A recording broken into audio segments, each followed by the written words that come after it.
Hi and welcome. I'm Caroline Best of the Tao of Horsemanship. Today, Lovey and I are going to be talking about and demonstrating the #1 secret to riding in balance and confidence with your horse.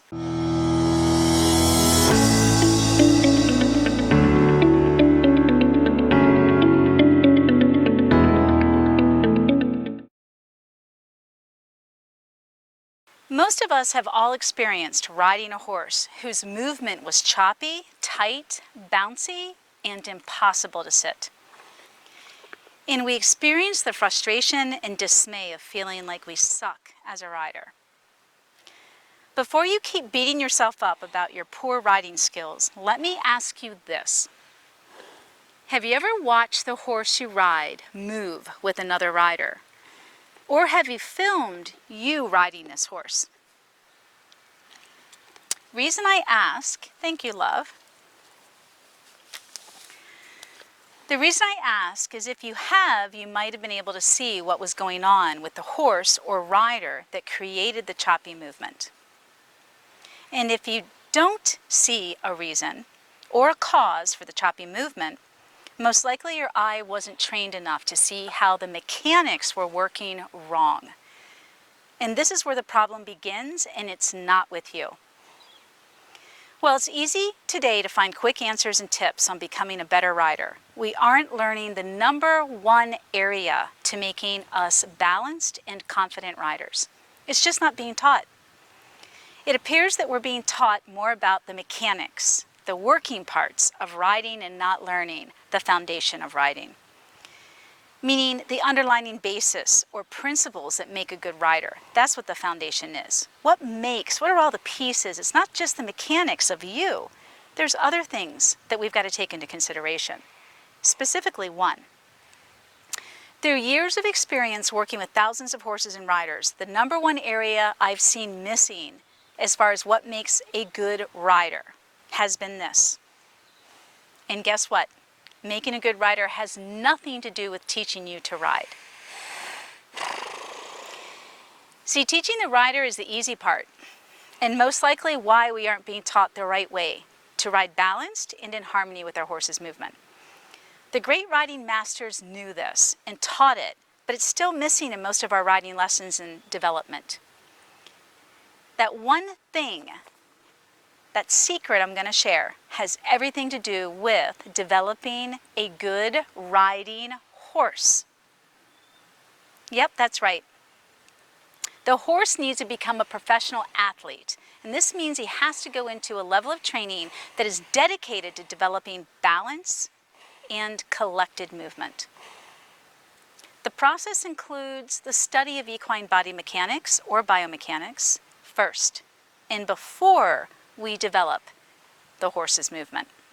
So first we've got to study movement and all the pieces that go into it before we can even begin to know what we're doing with the horse.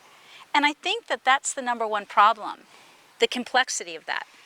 And the fact that there's very few professional horse trainers or instructors that really understand how important it is, the foundation of your horse, how important the movement, the foundation of your horse is to the rider's ability to ride that movement.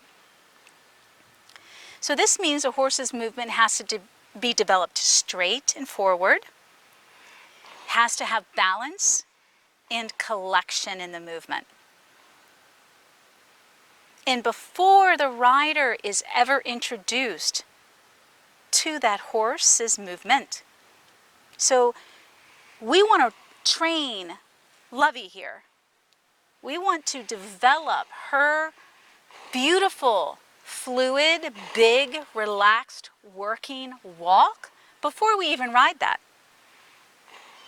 And we want to develop all of the transitions of her walk before we begin developing the trot. And the same goes for the trot. And why would I want to ride her if she's not developed? Because I know and I remember when we got her from the track, how hollowed out she was, how choppy and unbalanced she was. She was a mental mess in addition to that. So the mental condition of her made her even more resistant, distrustful. She had no training on contact or softening into your hands. And so there were so many things that needed to be done on the ground that obviously were going to be a lot easier for her than dealing with me trying to make it happen under saddle, and definitely easier for me to ride. So in my training philosophy and method, and it follows the great masters, I want to develop the movement of the horse before I ride that movement. And that way it sets both the horse and me up for success. And because I ride in a bareback pad, I choose to, because it keeps me very safe. It really does, you guys. Keeps me humble. I don't do anything I am not prepared to handle. And I don't ride crazy horses. But it also helps me develop my balance point. So doesn't this sound perfect? Being in control of the horse's movement and learning at your own pace while you're developing them. What a great way to develop confidence in your riding ability. Not to mention having permission to take the time it takes to get to know your horse during the process. This is so important. So Lovey and I are going to show you what it looks like in our lunging method. Just a real quick kind of review of what I would like a horse to learn first and what I would like them to develop in their bodies. Kind of train your eye a little bit if you're not used to paying attention and studying the mechanics of the body movement or the biomechanics. And then I'm going to ride that. I'm going to show you what it'll look like to ride. And granted, I'm a good rider. It's not about how good of a rider I am, though. Like I said in the beginning, or I said previously, I couldn't ride Lovey's movement when she first came to me. She was a mental disaster and her body was a disaster. So why put myself through that? And it's 10 times more challenging, not to mention dangerous and scary. So how are you being set up for success by your instructor or your trainer? Are they teaching you the correct way, which would be giving you a horse that's already developed more than you, so that you don't have to worry about the horse mentally or physically, so that you can learn how to ride that movement and learn to take all of the mechanics that you're learning about yourself, the rider, and really be able to focus on that and apply it to your riding. If you'd like to learn the how-to, step-by-step video lessons, as well as tons of supporting material and coaching from me, check out my Mastery Membership Program. It's my Riding Foundation program, and we start on the ground. So it's a great way to learn all of this. All right. Here we go, Missy. All right, so with Lovey, I'm in a rope halter, and my rope is only 12 feet long, and that's the way I begin every horse. Doesn't mean we're going to do a tight circle. I'm going to actually do a large circle, anywhere between 40 and 50 diameters, about the size of my round pen. And I'm going to walk it with her because I want Lovey to go straight on the circle. So it's not about me standing in the middle while she goes around me. I'm going to actually walk the circle, the lunge circle, with her, and just work on a nice, loose, stretchy walk. A walk where she's not only stretching this way with her legs, but that she's stretching across her top line. Longitudinal stretch is what we call it. And that's the important thing. That's where we want to start. Hi, Jojo. You're not helping. Hi. Well, hello. Yeah, boo-boo. I think since Joey's here, we're going to start to track to the right. Come on, love. Come. Out you go. Good girl. Come. So I'm not going to get into any specifics as far as breaking this exercise down into all the pieces. Like, how do I use my whip? How do I stand? How do I get my horse to go? Because you can learn all of that in the Mastery Membership Program. I just want to show you how important this is. I want you to train your eye. I want you to look at Lovey's movement.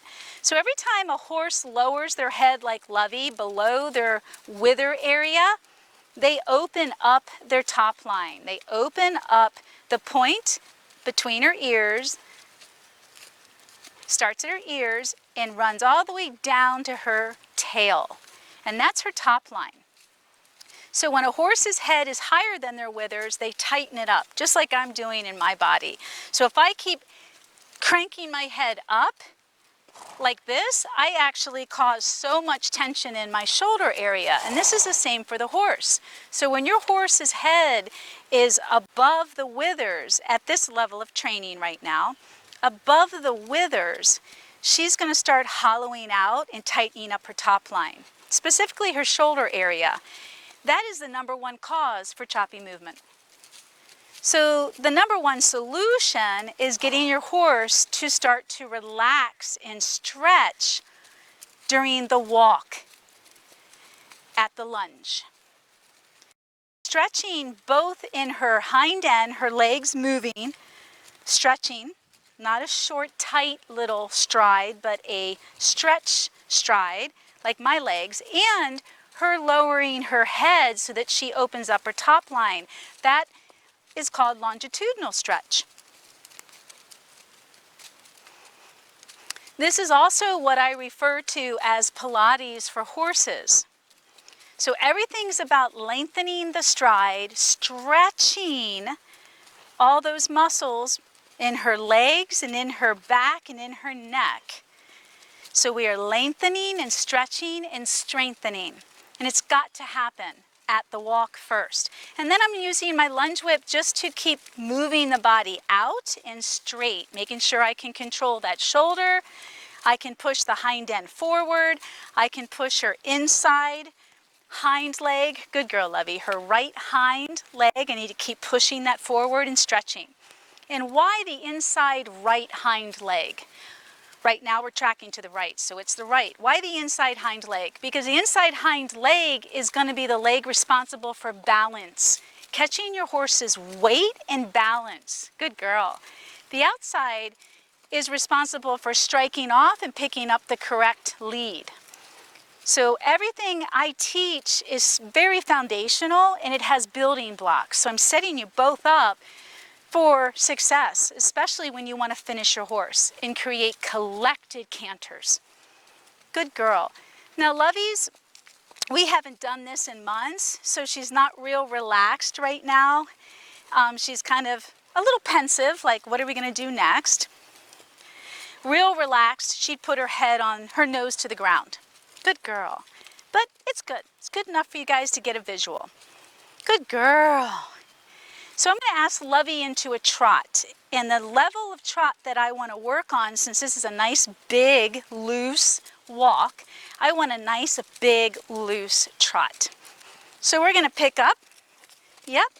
And I'm just going to hold, keep walking my smaller circle on the inside, keep her straight, and yep, there she goes. Now a horse cannot put their nose on the ground and trot if they're not balanced. Because if they put their nose on the ground, they're either going to fall forward from the weight distribution, which is going to knock them off balance.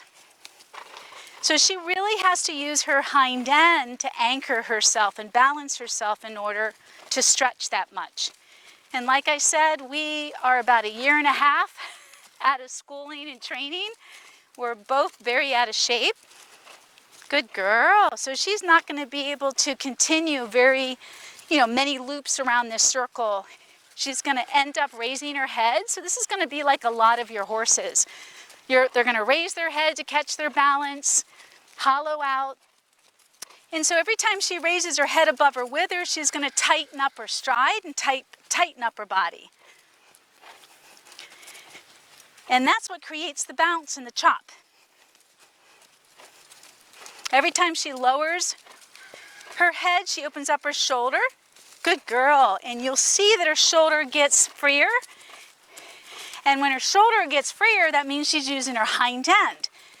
And that's what you want her to do, because that's where all the smooth, collected fluid movement is going to happen, from the hind end, guys.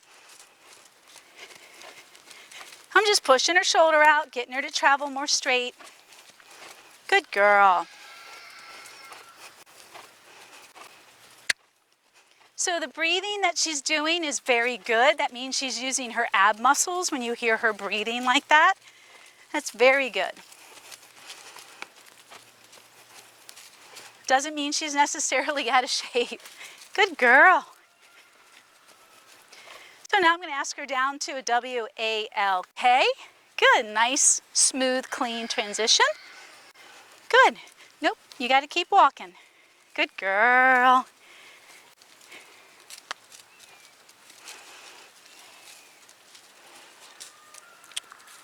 You're going to change direction. Good girl. And I'm going to ask her back in. Once I get her a little straighter, get that shoulder out and push it. Good girl. Now ask her back into the trot. 1, 2, 1, 2, come. Come on. Good. Let's go. Good. Good. Good girl. And your horses are going to be like us, more balanced on one side than the other, so just pay attention. Maybe she can last longer with her nose to the ground, yep, tracking left, than she can right. So that's where you need to pay attention, because this is all information for me. Oh, she's tighter going to the right. There you go. Good girl. Let's pick up a little bit more. Good girl. Keep pushing that inside hind leg. Good girl. Good girl. So yeah, so that's great information. So I want to be looking at all of this right now before I ride. This is part of assessing your horse, especially considering we haven't done any training, for the lack of a better word, in a year and a half. We haven't been working on this at all. So we're both out of shape. And who's to say she hasn't hurt herself playing and running with the other horses, done something goofy? You never know. I don't think I'm going to ride today. We might continue this series. I think that's enough information. Really want you to pay attention to what you're looking at. So studying the body mechanics, you got to know what you're looking at. And that takes time. And you've got to learn from a professional who can go through what you're looking at and talk about it. And I'm not just talking about the terminology or the science of the body parts. I'm just talking about movement and really studying what fluid, smooth, balanced, collected movement looks like and what it doesn't look like. And there are a lot of subtle nuances, especially lengthening the stride. Lengthening the stride does not mean we're picking up speed. It means we're stretching more. We're lengthening the stretch of the stride. And that's huge because this is what really develops the hind end of the horse and helps them be able to come in and out of transitions, not to mention develop a collected canter, which is just, oops, sorry girl, amazing when your horse picks you up into that canter. All right, let me just, nope, yep, you're good. There you go. Go away. Go away. You're all right. That's my young one. He doesn't need to be here right now. Thank you, love. Okay. I think that's enough information. And like I said, hopefully we'll have some time to continue this.